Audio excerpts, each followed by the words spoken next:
Hello, welcome to just another mom. மிருத்துனுக்கு 15 month ஆகுது. So 15 month to 18 months பேபிஸ்க்குலாம் வந்துட்டு எந்த மாதிரி ப்ளே ஐடியாஸ் கொடுக்கலாம், மாண்டசரி ப்ளே ஐடியாஸ்லாம் இந்த மாதிரி பண்ணலாம் அப்படிங்கிறது வந்துட்டு உங்களுக்கு நான் காட்டியிருக்கேன். It's just a glimpse. So you might also show something or play with your baby something like this. So let's get into the video.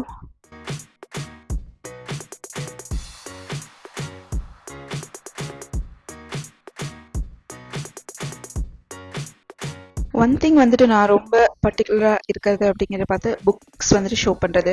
Like he reads or he doesn't read, it doesn't matter. But வந்துட்டு everyday வந்துட்டு ஏதாவது ஒரு புக்கில் வந்துட்டு நான் சொல்லிக் கொடுப்பேன்.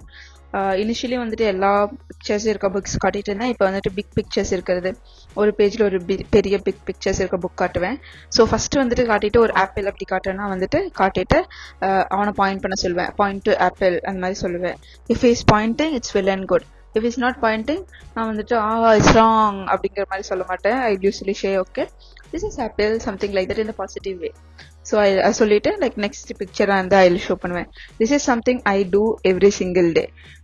ஐ also show him like something like texture based books அந்த மாதிரி நான் வந்துட்டு ஷோ பண்ணுவேன். Like he can touch and feel அந்த மாதிரி இருக்கிறதுக்காக.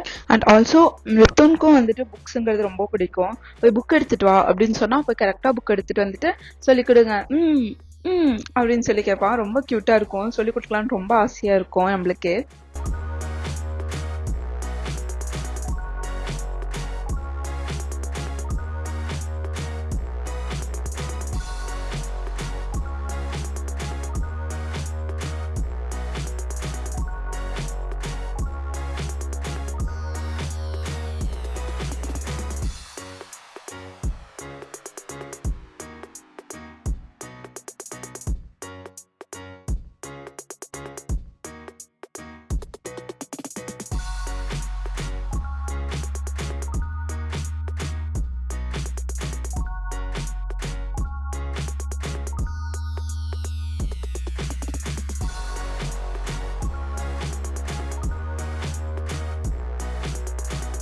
இப்போ ரீசெண்டாக வந்துட்டு சாஃப்ட் டாய்ஸ் மேலேயும் ரொம்ப இன்ட்ரெஸ்டாக இருக்கான். லைக் ஒரு பெரிய சாஃப்ட் டாய் இருந்துச்சுன்னா அது மேலே போய் படுத்துப்பான், அது கூடயே போவான், அது கூடயே வருவான். அந்த மாதிரி இன்ட்ரெஸ்ட்லாம் காட்டுறாங்க.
இன்னைக்கு லஞ்ச் மெனு மித்துனுக்கு பார்த்தீங்கன்னா வெஜிடபிள் பிரியாணி மாதிரி கேரட் பீன்ஸ் இந்த மாதிரிலாம் போடுவோம்.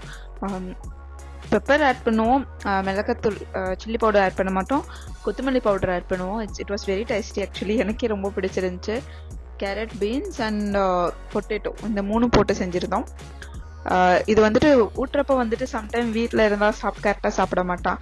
ஸோ அவனுக்கு வெளியே போய் வாக்கிங் போகிற மாதிரி இருக்கும், கொஞ்சம் வெளியே பார்த்த மாதிரி இருக்கும். அதனால வந்துட்டு எப்பயுமே வீட்டு பக்கத்தில் இருக்க ஒரு கோயிலுக்கு எடுத்துகிட்டு போயிடுவாங்க அம்மா, அங்கிருந்தா ஊட்டுவாங்க. He enjoys that a lot.